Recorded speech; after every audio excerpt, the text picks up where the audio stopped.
Welcome to only IAS. ये session 21 अगस्त 2020 के करंट अफेयर्स एमसीक्यूज़ का है। कल हमने एंड ऑफ द डे तक ट्राई किया कि हम इस सेशन को अपलोड कर पाएँ, लेकिन अनफॉर्चुनेटली हम ऐसा नहीं कर पाए। तो उसके लिए आप सभी लोगों से तहे दिल से माफ़ी है। ये सेशन अभी हम कंप्लीट कर रहे हैं और नेक्स्ट सेशन आपको टिल द इवनिंग अवेलेबल मिलेगा, जो कि आज का होगा। तो चलिए स्टार्ट करते हैं अपनी 21 अगस्त के सेशन की ओर। पहला जो क्वेश्चन है वो पीएम केयर्स फंड के बारे में है। यहाँ पर दो स्टेटमेंट, इनफैक्ट 3 स्टेटमेंट आपके सामने हैं। पहला स्टेटमेंट ये बोलता है कि जो पीएम केयर्स फंड है वो एक प्रकार का चैरिटेबल ट्रस्ट है, जिसे रजिस्ट्रेशन एक्ट ऑफ 1908 के तहत रजिस्टर किया गया है। दूसरा स्टेटमेंट ये कहता है कि इसमें किसी भी प्रकार के बजटरी सपोर्ट या गवर्नमेंट मनी को रिसीव नहीं किया जाता। और तीसरा स्टेटमेंट ये है कि minister of finance ex officio chairperson होते हैं पीएम केयर्स फंड के। तो बताइए यहाँ पर कौन सा स्टेटमेंट करेक्ट है, कौन सा इनकरेक्ट है। अगर आपने अपना जवाब सोच लिया हो तो चलिए बात करते हैं। देखिए यहाँ पर ये बात तो इन्फॉर्मेशन की है कि आप ये जानकारी रखते हैं कि नहीं कि एक प्रकार का चैरिटेबल ट्रस्ट है। दूसरा, आपने देखा होगा कि सरकार ने इतना सारा जो बजट या बाकी चीज़ें जो फाइनेंशियल असिस्टेंस अनाउंस हुआ है वो हुआ है, लेकिन पीएम केयर्स फंड के लिए कुछ भी अनाउंस नहीं हुआ है, क्योंकि ये जो फंड है इसमें हमें और आपको डोनेट करने के लिए कहा गया था। तो इससे ये तय होता है कि बजटरी सपोर्ट या गवर्नमेंट मनी की बात तो इसमें नहीं रही होगी। आप अपने ऑब्जर्वेशन से भी चीज़ों को सही कर सकते हैं। और तीसरे स्टेटमेंट में ये कहा जा रहा है कि minister of finance ex officio chairperson है। अब यहाँ पर ध्यान दीजिए कि पीएम केयर्स फंड है, प्राइम मिनिस्टर हैं, तो इनका भी तो कुछ रोल होना चाहिए ना। ये स्टेटमेंट इनकरेक्ट है क्योंकि प्राइम मिनिस्टर इसके एक्स ऑफिशियो चेयरपर्सन होते हैं। तो यहाँ पर जो पहला और दूसरा स्टेटमेंट है वो तो करेक्ट है, लेकिन तीसरा इनकरेक्ट है। 1 और 2 ओनली इज़ करेक्ट। देखिए न्यूज़ में इसलिए था क्योंकि सुप्रीम कोर्ट ने अभी पीएम केयर्स फंड के ऊपर अपना जजमेंट डिलीवर किया है।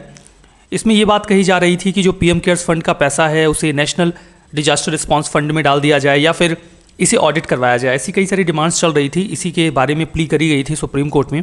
सुप्रीम कोर्ट ने ये करने से मना कर दिया। उन्होंने बोला कि पीएम केयर्स फंड जो है उसे नेशनल डिजास्टर रिस्पांस फंड में नहीं ट्रांसफ़र किया जा सकता। दोनों बहुत ही डिफरेंट फंड हैं, दोनों के अलग अलग ऑब्जेक्टिव्स हैं। पीएम केयर्स फंड चूँकि एक पब्लिक चैरिटेबल ट्रस्ट है, इसीलिए वहाँ पे ऑडिट नहीं हो सकता कैग के द्वारा, चूँकि कैग जो है वो पब्लिक बॉडीज़ को ऑडिट करता है, चैरिटेबल ट्रस्ट को वो ऑडिट नहीं कर सकते। और तीसरा स्टेटमेंट ये है कि उन्होंने एक नेशनल प्लान की भी मांग चल रही थी कि हम एक नेशनल प्लान बनाएं नेशनल डिजास्टर मैनेजमेंट एक्ट 2005 के तहत कोविड-19 को हैंडल करने के लिए। उसे भी उन्होंने रिजेक्ट कर दिया है। उन्होंने भी कहा कि कोई स्टैच्यूटरी प्रोहिबिशन नहीं है कि कोई व्यक्ति कंट्रीब्यूट नहीं कर सकता वॉलंटरली एनडीआरएफ में। और उन्होंने जो मिनिमम स्टैंडर्ड ऑफ रिलीफ है उसमें भी इंटरवीन करने से इनकार कर दिया। ये फंड 28 मार्च को इस्टेब्लिश किया गया था सरकार के द्वारा। तो यहाँ पर कोई भी व्यक्ति जो है वो डोनेट कर सकता है पैसा, जिसका इस्तेमाल कोविड-19 की लड़ाई को लड़ने में किया जाएगा। जो minister of defence, minister of home affairs, minister of finance हैं, ये एक्स ऑफिशियो ट्रस्टी हैं, और जो चेयरपर्सन है वो तो प्राइम मिनिस्टर हैं। जो अगला प्रश्न है वो डेथ वैली के बारे में है। न्यूज़ में देखी गई है, ये एक प्रकार की डेजर्ट वैली है। कहाँ पर है आपसे पूछा गया है, अफ्रीका, नॉर्थ अमेरिका, यूरोप और साउथ अमेरिका। सही जवाब बताइए।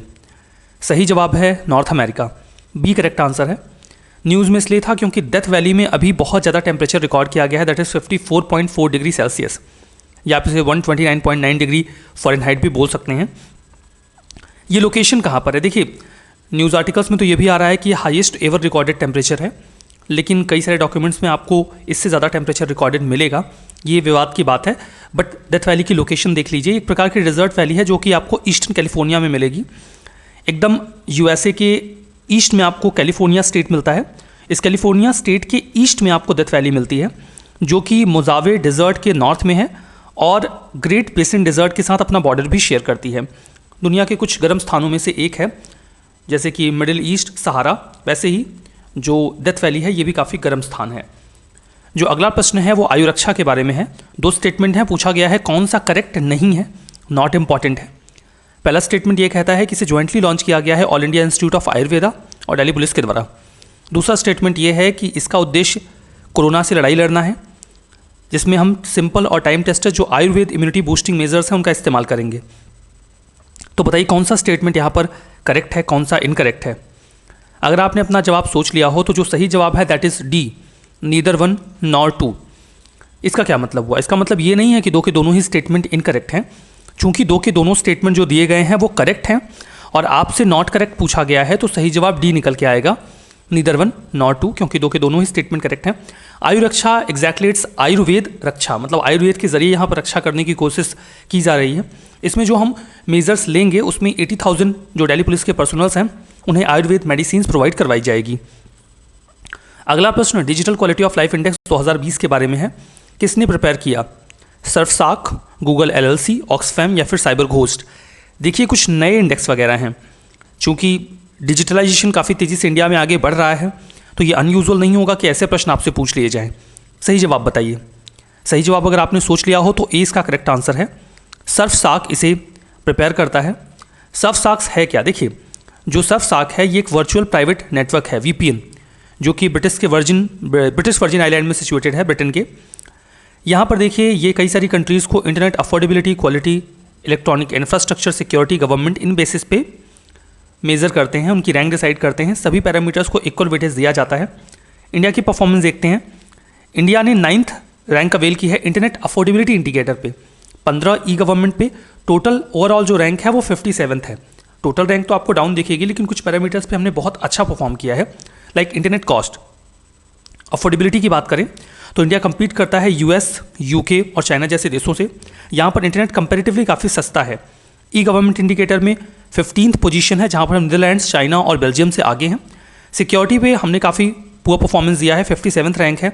यहाँ पर हमारा इंटरनेट सिक्योर्ड नहीं है। और इंटरनेट क्वालिटी की बात करें तो 78th रैंक हमें मिली है, जहाँ पर हम बांग्लादेश, नेपाल, नाइजीरिया और फिलीपींस जैसे देशों से भी पीछे हैं।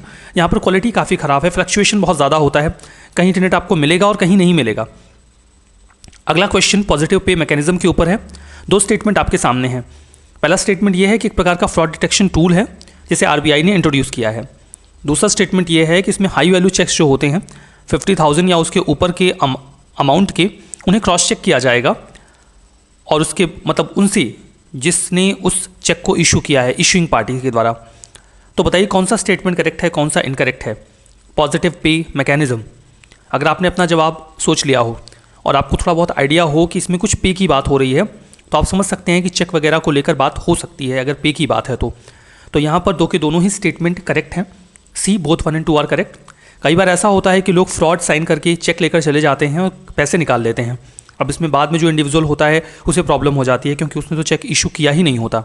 अब यहाँ पर देखिए 50,000 या उसके ऊपर का जो भी अमाउंट कोई चेक से निकालने जाएगा, तो जिसके द्वारा जो चेक है वो इशू किया गया है, बैंक उससे फ़ोन करके पूछेगा कि क्या आपने ये चेक इशू किया है।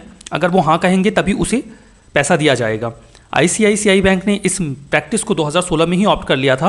अभी आरबीआई ने बोला है कि बाकी के बैंक्स भी इस प्रैक्टिस को अपनाएं। अगला प्रश्न प्रोजेक्ट निर्माण श्री के बारे में है।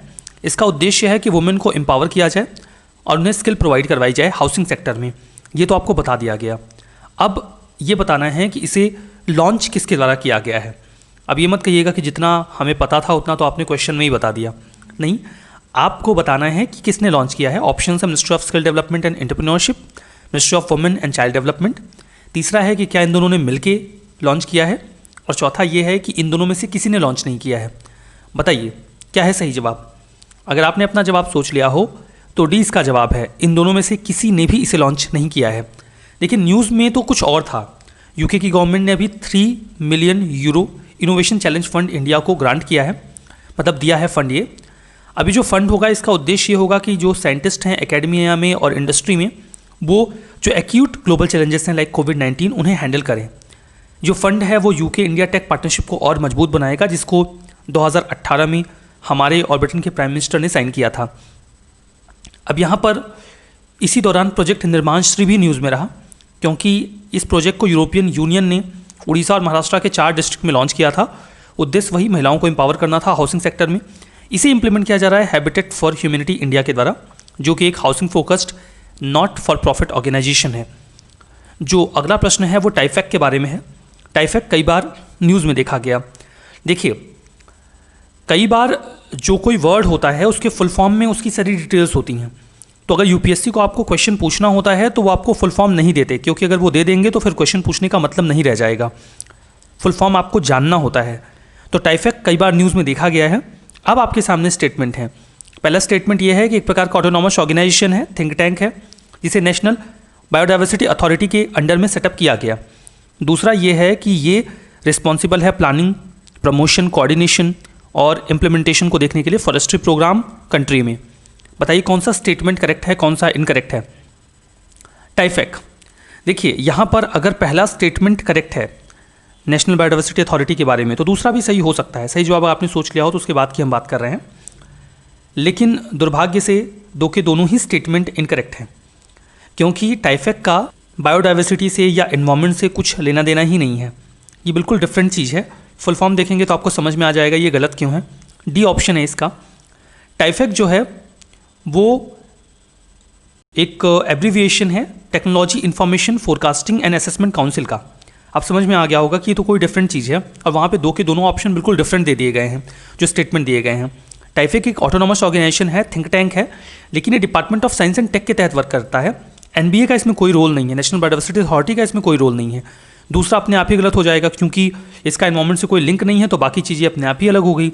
ये टेक्नोलॉजी ट्रेजेक्टरीज को एसेस करता है, इनोवेशन को सपोर्ट करता है, और नेशनल इंपॉर्टेंस के जो नेटवर्क एरियाज़ हैं उन्हें सेलेक्ट करता है। टाइफेक ने अभी ये कहा कि केमिकल इंडस्ट्री में हमारा जो इंफ्रा है टेक्नोलॉजी का वो काफ़ी पीछे है, दैट्स वाई हम चाइना को कम्पीट नहीं कर पा रहे हैं। अगला क्वेश्चन कल्पासार प्रोजेक्ट के बारे में है। ये हाल ही में न्यूज़ में देखा गया है। इस प्रोजेक्ट के तहत 30 किलोमीटर लंबा डैम बनाया जाएगा। कहाँ पर बनाया जाएगा ये आपसे पूछा गया है। कैम्बेल बे में, गल्फ ऑफ कच्छ में, ब्रह्मपुत्रा रिवर पे, या फिर गल्फ ऑफ खंबात पे। तो बताइए कहाँ पर बनाया जा रहा है ये डैम। अगर आपने अपना जवाब सोच लिया हो तो बात करते हैं। सही जवाब इसका डी है, gulf of Khambhat. Recently Gujarat की सरकार ने एक बराज प्रोजेक्ट को तैयार किया है, जॉइंट वेंचर है प्राइवेट कंपनीज़ का। इसके बाद देखिए ये जो प्रोजेक्ट है ये रिवर नर्मदा के ऊपर है, बुदावूद गांव के नज़दीक में। ये तो एक छोटा सा प्रोजेक्ट है, ये एक बड़े प्रोजेक्ट का पार्ट है जिसे कल्पासार प्रोजेक्ट कहा गया है। जो कल्पासार प्रोजेक्ट है इसमें 30 किलोमीटर लंबा डैम बनाया जाना है गल्फ ऑफ खंबात के अक्रॉस, बरौस से लेकर भावनगर डिस्ट्रिक्ट के बीच में। ऑब्जेक्टिव्स यही हैं कि जो सरदार सरोवर डैम से एक्सेस वाटर जाता है उसे रोक लिया जाए और उसका इस्तेमाल किया जा सके। जो अगला प्रश्न है वो जो हमने बात की थी कि हम वेजिटेशन पे प्रश्न आपके सामने रखेंगे, लोकेशन स्पेसिफिक रहेंगे हम थोड़ा। मॉइस्ट डेसिडुअस जो फॉरेस्ट होते हैं वो कुछ रीजन्स में पाए जाते हैं जहाँ पर रेनफॉल 100 से 200 सेंटीमीटर के बीच में हो। मॉइस्ट डेसिडुअस फॉरेस्ट कहाँ पाए जाते हैं? आपके पास ऑप्शंस है foothills of Himalaya, eastern slopes of western Ghat. बताइए क्या जो लोकेशंस आपको बताई गई हैं वो सही हैं?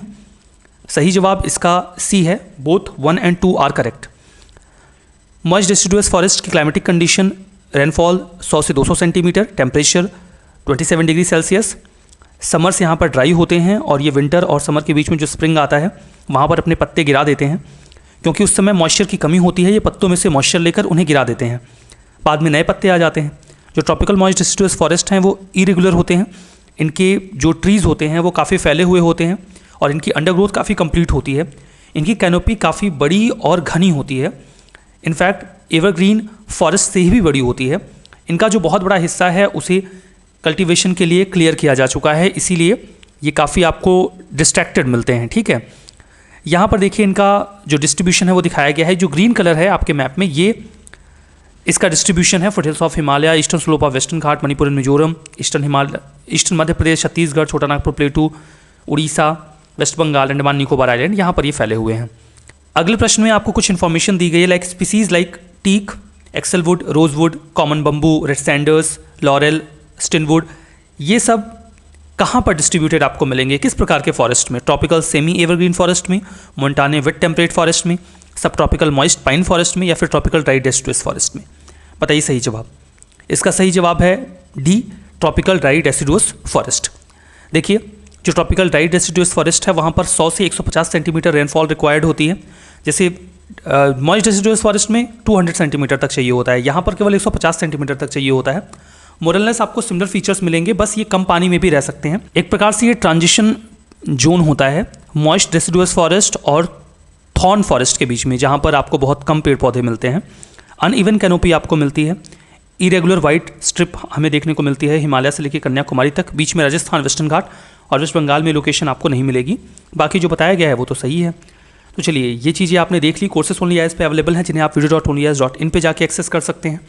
मैपिंग के पार्ट में आप नेचुरल रिसोर्स का पार्ट तैयार रखिएगा, जहाँ पर हम यूरेनियम, आयरन, डायमंड या फिर बाकी के जो नेचुरल रिसोर्सेज हैं उनके बारे में आपसे प्रश्न पूछेंगे।